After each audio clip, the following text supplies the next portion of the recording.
ભારત ખંડની ભૂમિકા ભારી, ભરત ખંડની ભૂમિકા ભારી, ભરત ખંડની ભૂમિકા ભારી, ભરત ખંડની ભૂમિકા ભારી.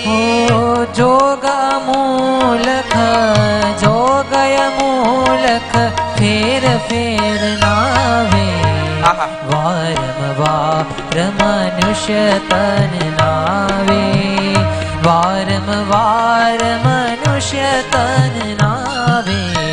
જ્ઞાન વિના તે તું વ્યર્થ ગુમાવે, જ્ઞાન વિના તે તું વ્યર્થ ગુમાવે.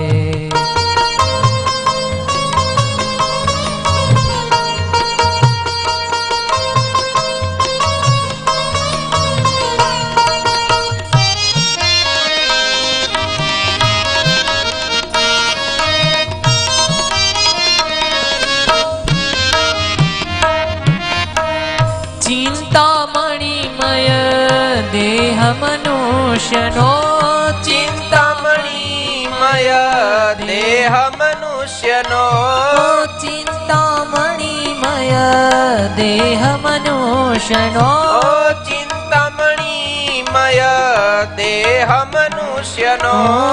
વેદ પુરાણ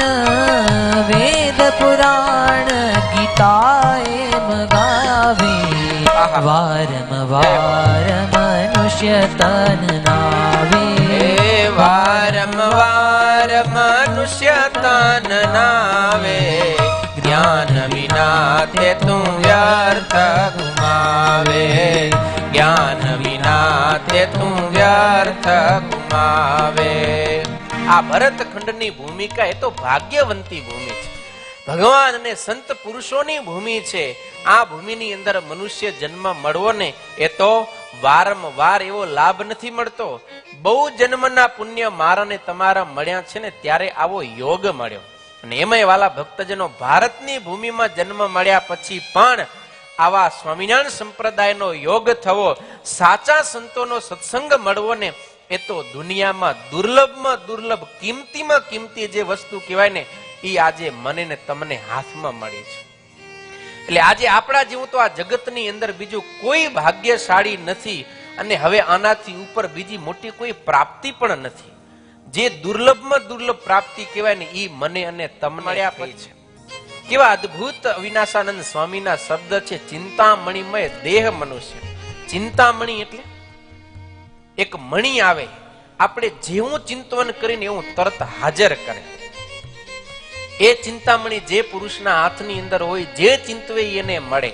એ ચિંતામણી ઈ કયો? આ મનુષ્યનો શરીર. ઈ મારા ને તમારા હાથમાં છે. આપણે જીવ છીએ, આપણને આ મનુષ્ય શરીર મળ્યો. આપણે ઈચ્છશું કે મને ધર્મની સિદ્ધિ થાય, ધર્મની સિદ્ધિ થશે.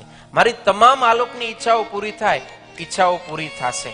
અરે તમને અર્થ ઈચ્છવો છે, કામ ઈચ્છવો છે, મોક્ષ ઈચ્છો છો, એ બધુંય પૂરું કરનારો આ એક મનુષ્ય શરીર ચિંતામણી તુલ્ય છે. એટલા માટે કહેવાય ને કે કાળા માથાનો માનવી શું ન કરી શકે. હે, શું કરી શકે એમ ન કીધું, શું શું કરી શકે આ એમની એક જ ક્વેશ્ચન. કાળા માથાનો માનવી શું ન કરી શકે, મતલબ કે બધું કરી શકે. કોઈ એવી વસ્તુ નથી કે જે મનુષ્ય શરીર વડે ન થાય. આવો દુર્લભ મનુષ્ય શરીર, અને માણસો બસ નજીવા દુઃખ આવે ને એના હારું થઈને આ મનુષ્ય શરીરને ટાળી નાખે છે. એટલા માટે સંતો ના પાડે, શાસ્ત્ર ના પાડે, ભગવાન શ્રી હરિ ના પાડે કે ગમે એવું દુઃખ આવ્યું, ગમે એવો અસાધ્ય રોગ હોય, કે ગમે એવી વૃદ્ધાવસ્થા હોય ને છતાંય પણ ક્યારેય આ મનુષ્ય શરીરનો નાશ કરવો જોઈએ નહીં.